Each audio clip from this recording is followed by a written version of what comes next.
Throughout history, there has been many people who have been bad, like these guys. But let's just stop. What about one good thing about them? Is it possible? Well, I'm here to answer that question. Let's start off our list with Chairman Mao. You see, back before China was conquered by the communists, it was a feudal state. Over 90% of the population were peasants, and they had to pay a huge amount of money to oppressive landlords. And in Western countries at the time, women were beginning to have growing and still insufficient rights, but Chinese women had fewer rights. And when Mao took over, he allowed women to have jobs that were mainly dominated by men, and he had healthcare available for everyone. But this is the same guy who killed 40 to 80 million people, and the government tried to replace him with this guy, but he launched a great cultural revolution. And the last thing Mao did that was actually pretty good was at the end of his life, meeting President Richard Nixon to open China up to the world. But there is one American who arranged this meeting and visited China a year before, former Secretary of State Henry Kissinger. But let's listen to a quote from the late Anthony Bourdain. Once you've been to Cambodia, you'll never want to stop beating Henry Kissinger to death with your bare hands. Nixon had so much trust in Kissinger, and he had so much influence over America's foreign policy, and big choices he made could be considered war crimes. That was all in the name to advance America's interest. Kissinger illegally bombed Vietnam, Cambodia, and Laos, and he helped overthrow the democratically elected leader of Chile and installing a military dictator in his place. And Kissinger supported Indonesia's occupation and invasion of East Timor, greenlighted state terrorism and death squads in Argentina, and straight up funding a genocide in Bangladesh. Everything Kissinger did created violence around the world, and many still suffer his policies to this day. And let's continue the quote. Witness what Henry has done, the fruits of his statesmanship, and you'll never understand why he's not at the dock next to Milosevic. While Henry continues to nibble on koi rolls and remark at A-list parties, Cambodia, the neutral country he bombed, invaded, and undermined, and then threw to the dogs, and still trying to lift itself up with its one remaining leg. And Kissinger's involvement in Cambodia created a genocide.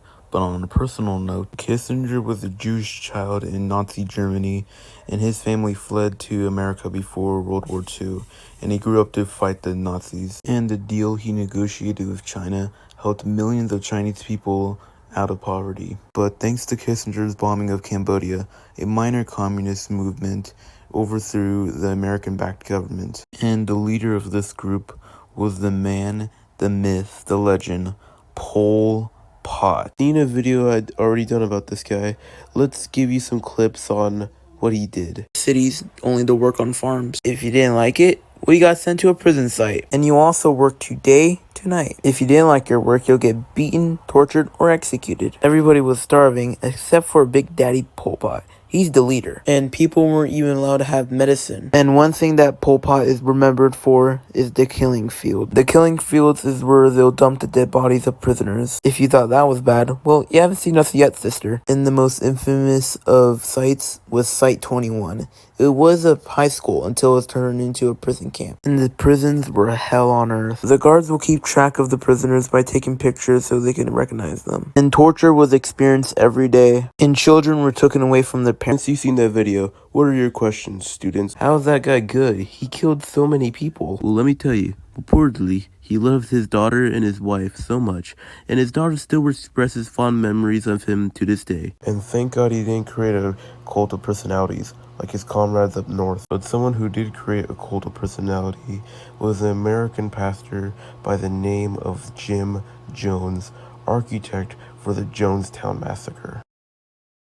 What started off as a hippie group that was popular in the 1960s, no, not like these, like this, would take a dark turn. He relocated the cult to Guyana. Hey Jones, where are we going? We're going to the happiest place on earth. Is it Legoland? Even better. Is it Knott's Berry Farm? Even better. Is it Disneyland? Even better. Yeah! My children, I declare this place Jonestown, a paradise on earth. Clap for me. I said clap for me! Yay! In 1 year, the commune became a concentration camp.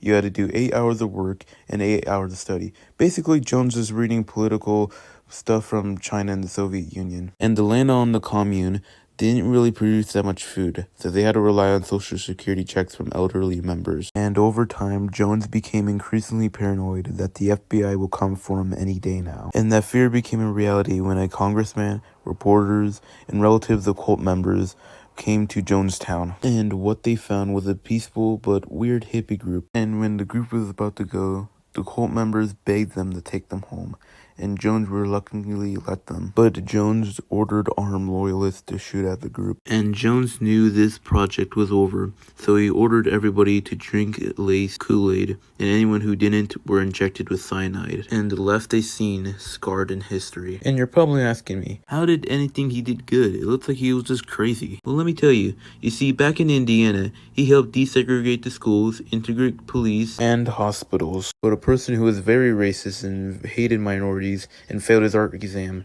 the man himself, Adolf Hitler. And look, I'm not gonna pull a Kanye and say he invented the microphone. It was Alexander Bendel who did that. But Hitler did send millions of people to suffer through the Holocaust, and these ethnic minorities. And one surprising thing people overlook is Hitler was a vegetarian, and you can even be sent to a concentration camp for boiling a lobster. He also banned hunting on wolves, and Hitler also had anti-smoking laws. And the final thing that Hitler did that saved the Allies a lot of money was a one bullet through his head. Whoa, something's happening. Hey, I leveled up. Anywho, bad people who did good things. 11 out of 10 stars.